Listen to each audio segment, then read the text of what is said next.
and the thing fell on top of me, knocked me out, and fractured my ankle. But anyway, if the damn thing had collapsed right on top of me, I think it would have killed me. What saved me was Steve, how did you find Carnivore? yeah. Thanks for having me on, Dave. Yeah, it's been a long journey. It started in February 21. I was still working. Um, I was working quite a stressful job. This is sort of the tail end of lockdown in Sydney. So my morning routine was first thing in the morning was go for a walk and visit my local coffee shop where you could get takeaways, where you couldn't sit down and dine because of the rules at the time. But that was my routine. Then I'd come home and then start my day working from home. Um, so anyway, I turned up February 21 as per normal. Been doing this for just about since March 20. And there's a big iron gate. It's a heritage listed gate which allows entry into the coffee shop. And just doing the good thing, I'd push this big gate open because I was normally the first customer in, and then go in and get my coffee and carry on with my walk. Anyway, this particular morning, this gate got jammed. It was all the leaves jammed it up. So trying to push it, and myself and the owner of the coffee shop, we were trying to dislodge it. And anyway, the damn thing collapsed. It actually came off its runners. And it was built in the 1800s, this heritage listed gate, but there was no supporting rails to support it. So it came off the bottom rail and the thing fell on top of me, knocked me out, and fractured my ankle. But anyway, if the damn thing had collapsed right on top of me, I think it would have killed me. What saved me was there was a coffee table there where it fell on top, but it whacked me on the head, and then I went down onto the ground, fractured my ankle, knocked out, and but the table actually saved me. But it so the barista came out. She pulled me from underneath the gate and the table, and then the gate actually fell and it smashed the coffee table. So I think if I probably would have killed me if it had been for that coffee table and the barista hauling me out. So she called the ambulance, ended up in St. Vincent's Hospital in Sydney. So they did a scan on my chest because they thought there may have been some broken bones, did the full head, and they discovered a aortic aneurysm, which I didn't know, sitting in my main valve up to the heart. So my father actually died of that in his mid-70s. And of course, all the experts, the surgeons were saying that it's hereditary. So this sort of led me down to doing a bit of research on, can it be hereditary? And at the time, I was also suffering from, basically, early 60s, autoimmune issues starting to happen. Um, plantar fasciitis in the feet. That sort of developed after I had this accident. I had vertigo, balance through the tinnitus in my ears, the constant ringing in my ears. Prior to the accident, I was diagnosed with osteoarthritis in the hips. So the doctor basically said you're going to have hip replacements, and you probably have a lot of pain, and the waiting time is going to be quite lengthy. And I said, well, that's going to be quite painful because my father also had it, and he was in absolute agony waiting for the public health system to catch up with all these backlogs of these sort of autoimmune issues, which osteoarthritis is one of them. So I said, what's the pain remedy? And he said, well, Advil. So I did a research into side effects of Advil, and it was horrific.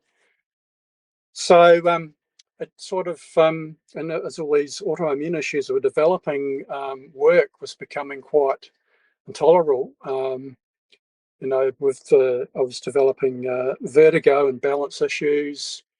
I was very sensitive to hearing, so that sort of impacted me at work. February 23, I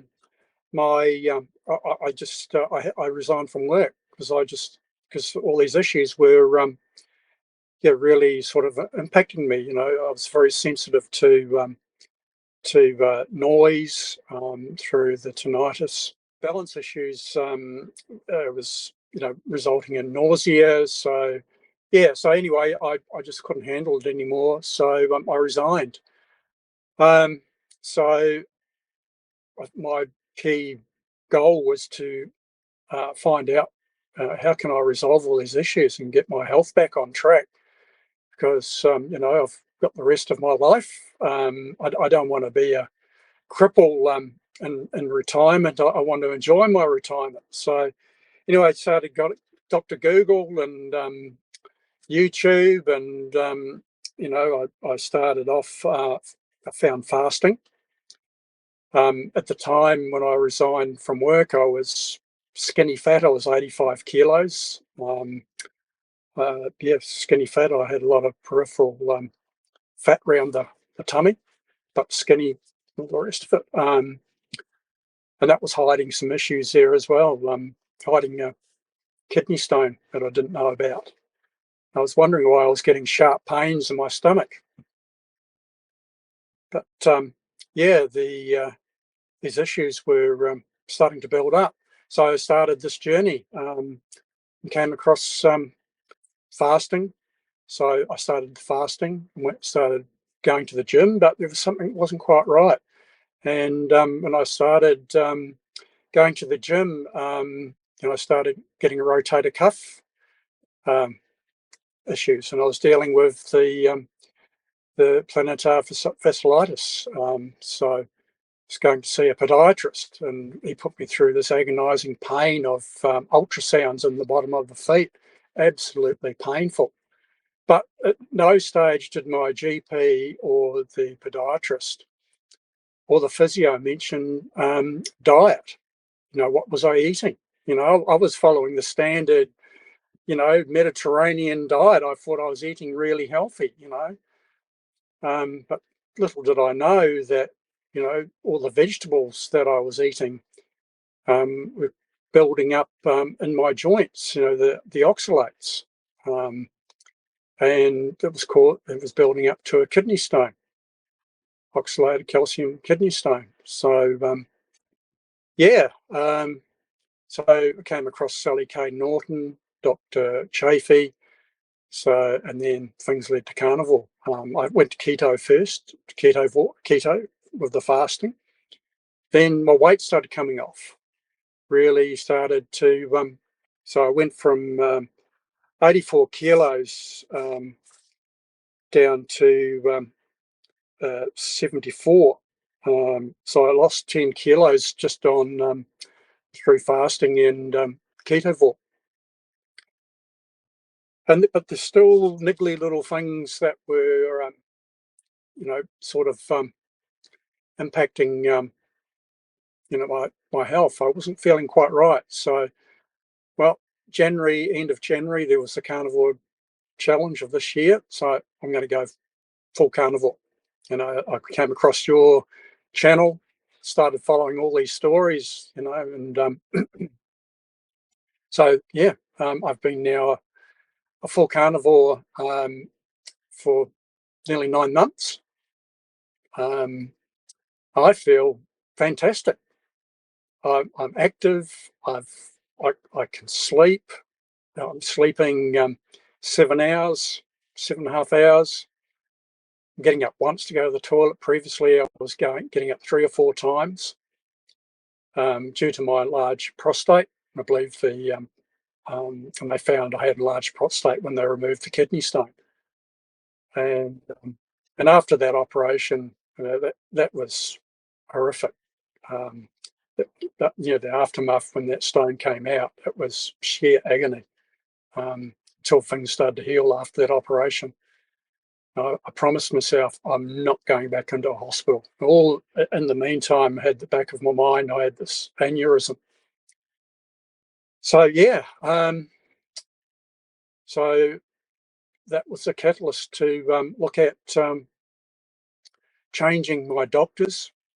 So I came across Paul Mason here in Australia with Low Carb Down Under, and their website is really helpful because I've got a list of all the carnivore friendly doctors. And yeah, so I went down that track. I found a carnivore friendly doctor. She's really great. She doesn't, we didn't talk about cholesterol or anything like that. And I first met her back in June, and we got on really well. So the only thing here in Australia that, when I had this aortic aneurysm, my surgeon, I had the echocardiograms since they discovered the aneurysm. It was measured at 4.5 centimetres, which is just under the threshold before they operate, where they've got to put stents in. So the five centimetres. So it remained static at prior to going to Carnivore. It was around about just sitting on at 4.5.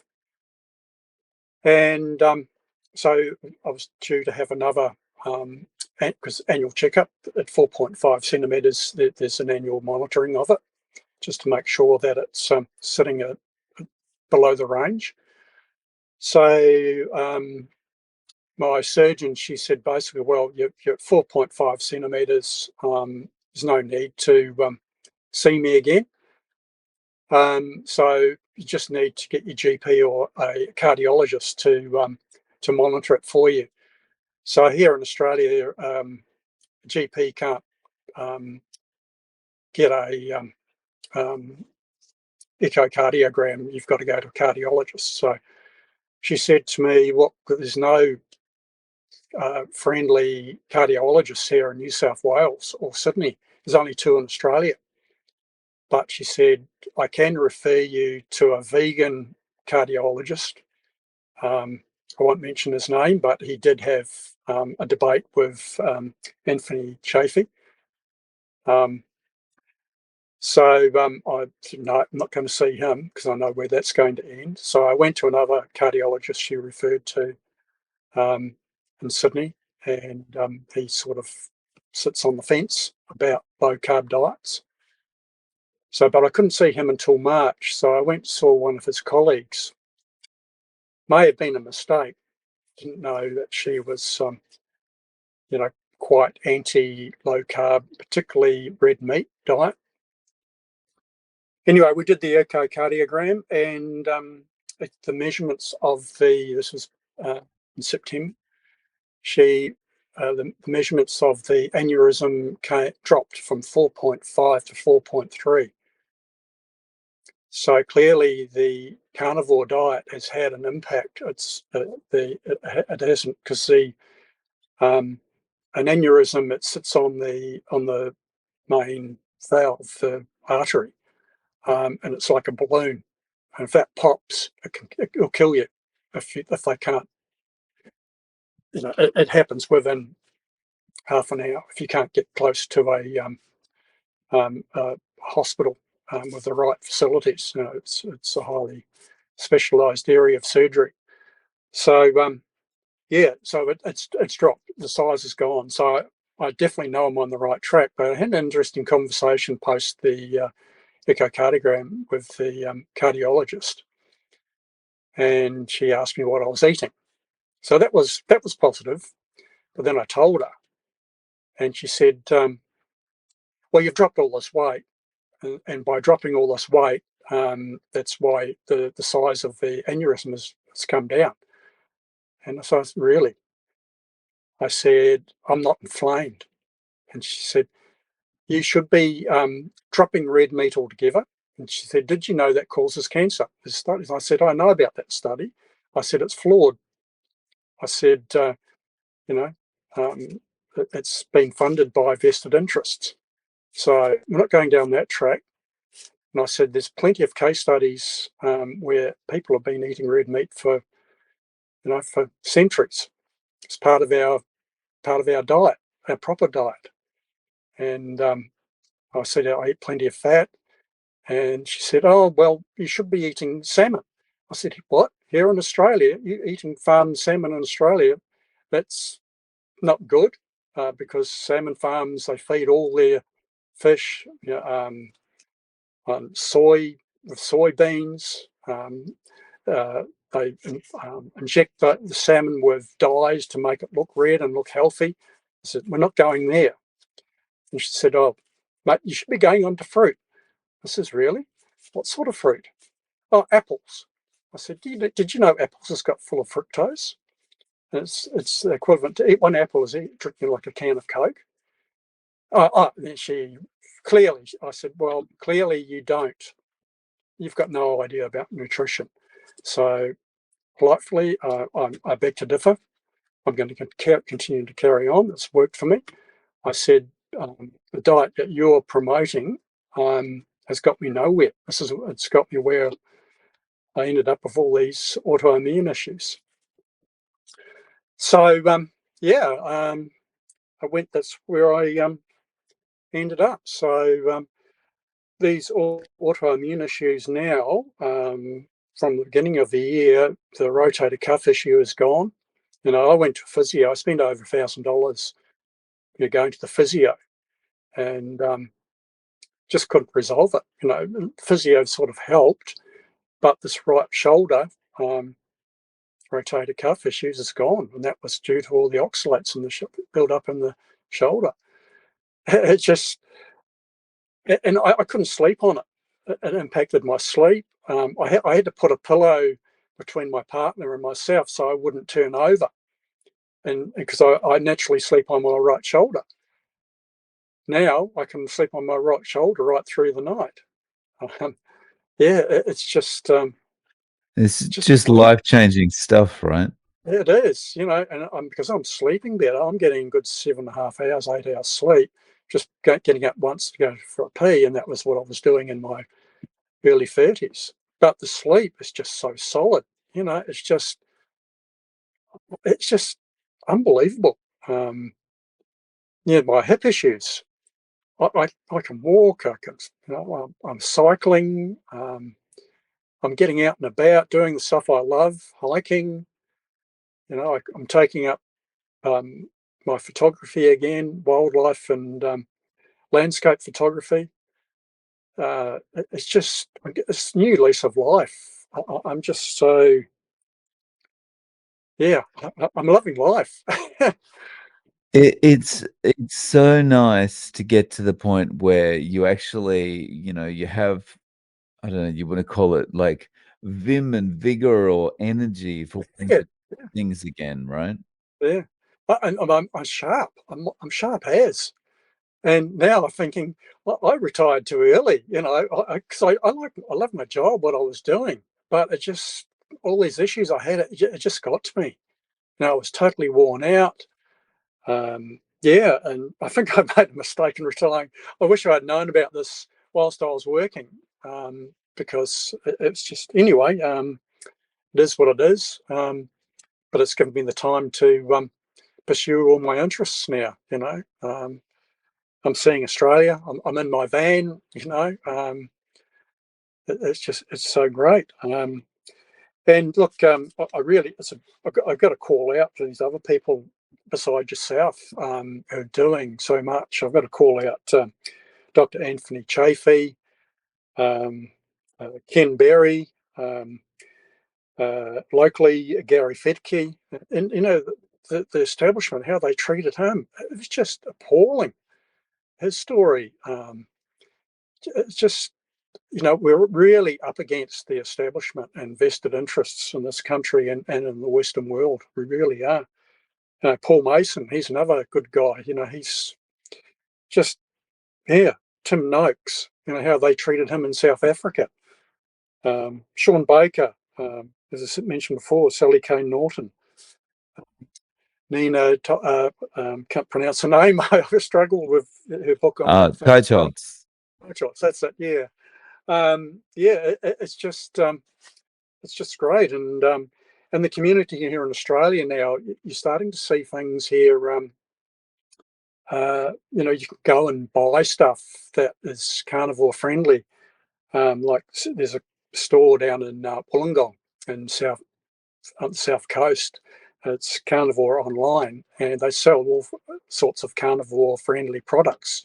Particularly when you're starting off and you need to get electrolytes, and you're not sort of comfortable making your own concoction of electrolytes. You can buy keto type electrolytes of the one that Ken Berry promotes. You can get here in Australia at quite a reasonable price. Anthony Chaffee's promoting Stockman steaks. Getting all your good steak, non-supermarket type red meat. It's it's really good. Starting to see top sports people taking on the carnivore diet. There's been Yeah, I noticed some articles recently about that. the premier winners of the rugby league, Penrith Panthers. A lot of the top players there are on carnivore. Anthony Chaffee's mentioned the All Blacks. That's their secret sauce. That's why they've been so successful. But it's starting to get out now. It's that advantage of carnivore is it's phenomenal. When the last time you went to see the doctor and you had the aneurysm was about 4.3 centimeters, when was that? That was in September. So Uh, from last year, so within a year, I went from 4.5 to 4.3, and 9 months basically. From January this year when I started carnivore. That's where I believe the improvement started to happen. Because I was taking that last bit of inflammation when I was sort of in the fasting to ketovore. I was still eating on ketovore. I was eating berries, and I was still eating a bit of dairy. I'm still doing a bit of dairy from time to time. I'm doing butter and cream in my coffee. Coffee is so hard to get rid of, so that's the only plant material I've got. But I've sort of cut that back from 2 cups a day of coffee with a bit of cream and butter. So at the moment I'm eating. I started off in carnivore because my body just was craving meat. As soon as I got the taste and converting across to animal fat, I was eating 3 times a day because I've been pretty active, still active. So I was eating 3 times a day, starting off with bacon and eggs in the morning. 4 rashers of bacon and 6 eggs, either scrambled, and bacon fat and butter. And it's quite funny. My dog was hanging around with, he could smell the bacon, but he just loves having scrambled eggs. So he just sits there and looks at me, waiting for a bit of scrambled egg. I don't give him the bacon; that's too good to give to him. But he gets his. He's on carnivore now too. So he gets at night. He gets red meat at night. So he'll get diced beef or a bit of mince. And I get the beef dried ribs from New Zealand. You get it in a packet with the bone, so they can crunch it up. So it gets all that lovely marrow in it. So, but I've noticed we've got him off the kibble now, and his teeth are just looking really good. And that's, I guess, is a good segue for another benefit for myself is my teeth and gums are just, they're really great. I just feel I've got no inflammation, after brushing the teeth. It's just, there's no bleeding anymore. I notice my rub your tongue against your teeth. The teeth are so smooth.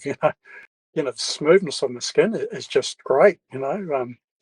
My doctor made a point when she noticed some of the moles were starting to recede, or skin tags, I think they call them, Really? were starting to the colour. It's going from a dark brown to a very light brown. And she said, your skin is olive. And I said, I've never heard a doctor or anyone mention I've got olive skin. And I don't go, I go out in the sun first in the morning to get my vitamin D, and in the early, in the late afternoon. But I don't go out and purposely sunbake or anything like that. My skin is just naturally turning to an olive um, color. So yeah, it's just prior to that, it didn't happen. No, the vertigo's gone. My balance issues have gone. I'm not. I don't have to have inserts in my shoes due to the plantar fasciitis. I spent $700 on just getting these special inserts in my shoes, and the podiatrist said, "Oh, you'll have to have those changed every 5 years." It was so I cancelled my health insurance because I don't believe I need it anymore. Waste the money. Um, so in some ways, that going back to February 21, that accident I had, I think, did me a big favour, because that was a catalyst. It was the prompt for me to go down this journey. And thank goodness I found you guys online, because if you follow your standard GP's advice, all they want to do is prescribe crap to you. It's, you don't get Speaking of speaking of the prescribing, so you're not on any meds now? no meds, no. I just, yeah, because when I had the balance and the brain fog, the doctor was going to put me on antidepressants. Right. And I knew I wasn't depressed. And he said that, well, that's what he thought the brain fog was about. He didn't ask me what I was eating, what I was doing. And I looked at the side effects of these antidepressants. And so I chucked the prescription in the bin. Then he sent me to a specialist, a so-called specialist. And his answer was to de-wax my ears. Once again, no questions about diet, you know. But gradually but surely over the last, 9 months, my balance issues have gone. There was an occasion, I was sort of be walking down the footpath, and my brain was wanting me to tilt to one side or fall over. So I had to stop. And the nausea was there. It was just, I think it was all just looking at my research was all to do with the tinnitus, the ringing in the ears. That's dropped considerably. I've still got a bit in the ears, so I think it's going to take quite a while before that goes. But if I understand, and seeing some of people coming online mentioning that their tinnitus is gone. But I've had that since for good 20, 25 years. And the doctor Wow. that the plantar fasciitis was due to, oh, because you're doing a lot of walking, you're on your feet, and we see a lot of professions who are on their feet all the time. That causes plantar fasciitis. Like teachers standing up, nurses, and all that sort of thing. You know, no, it's not. It's an autoimmune issue, and it's caused by oxalates, and Yeah. there's these little needles getting in between the joints. That's coming off from all these so-called healthy foods that Sally K. Norton mentions. Spinach, for goodness sake. Yeah, it's the most disgusting vegetable you could ever taste. I remember when Yeah. we were kids. we were fed vegetables. Oh, vegetables are good for you. I remember when we were small, and we used to hide vegetables under the mat, because we wouldn't get dessert. So you eat all your vegetables first, and you'll get dessert. So, but because the vegetables tasted so bloody horrible, we'd eat all the meat, but we would hide the vegetables under the mat. So, Yeah. so So the dog wouldn't eat the vegetables. We tried feeding the dog the vegetables. The dogs were only after the meat on your plate. yeah. There's a video that goes around sometimes on X and Facebook that's like, this the dog's been blindfolded and, assume it's the owner is holding, like, some nice smelling meat in front of the dog's nose, Yeah. and then as the dog goes to bite it, he quickly swaps it to broccoli, right, to see if the dog will understand, and after about the second bite, the dog's like, "Hang on, something's weird's going on here, you're not giving me actual meat," Mm, and mm. yeah, the dog's pretty switched on. It's quite, yeah. They know what they want, and it's only us stupid humans will eat you know the crap. So, how has your partner been with this? He's been, yeah, he's very skeptical, but to begin with, he was concerned about social occasions, because we do go out quite a bit for dinner with friends and all the rest of it. He says, "Oh, because I also gave up drinking as well." So I was quite a wine drinker. So I decided that's it, no more alcohol. And he was concerned about socialising with our friends. You're not going to be part of, you know, the part of socialising. I said, look, I can still be part of it, but I just and anyway, the first back in February when I first started, we were due to go out with some friends, and I called them up. And I said, "This is what I'm doing."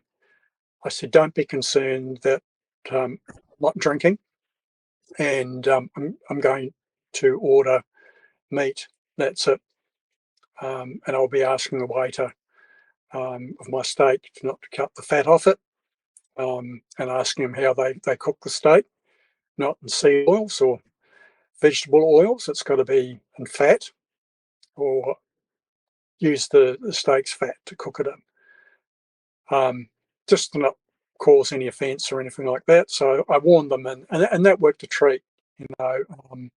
So I was just drinking sparkling water, mineral water. Yeah, it worked out well. So that allayed my partner's concerns. Look, he eats quite healthy, and he's 8 years younger than me, so he has no autoimmune issues. So he sees no need to follow, but he's now on board. He's seeing um, the big improvement in my health. So it's not even an issue now. But I wish he would stop eating fruit, because he loves apples.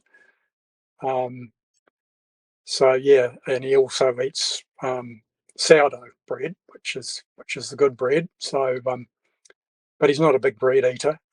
He's definitely doesn't eat all the sugar and all the seed oil. So he was quite happy when I cleaned out all the pantry.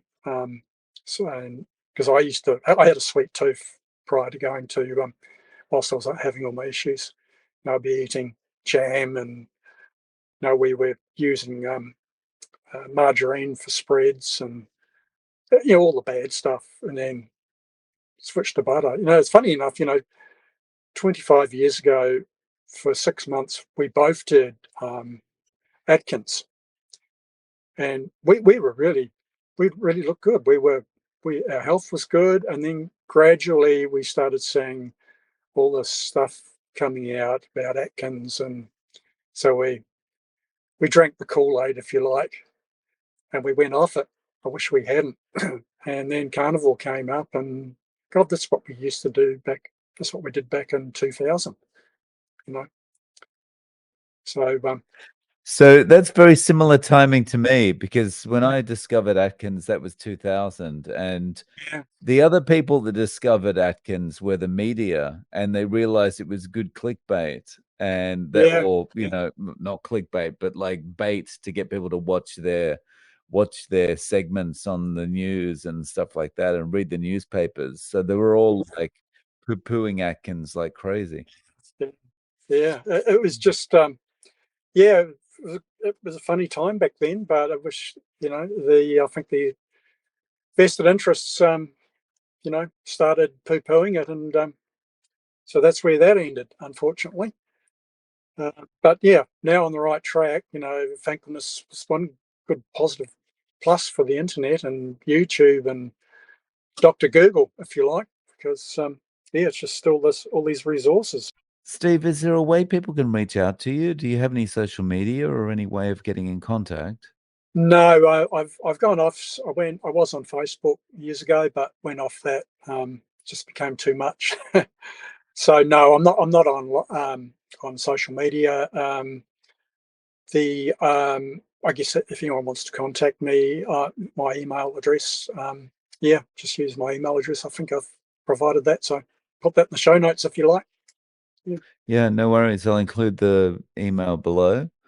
yeah. Thank you so much for coming on and sharing your story, Steve. I really appreciate your time. Thanks for having me, Dave. Yeah, just thanks to the whole carnivore community. Just yeah, I don't know where I would be now. I think I would be if I continued on, I'd be a very sick man and not enjoying life too much. But yeah, I'm a new me. Yeah, it's great.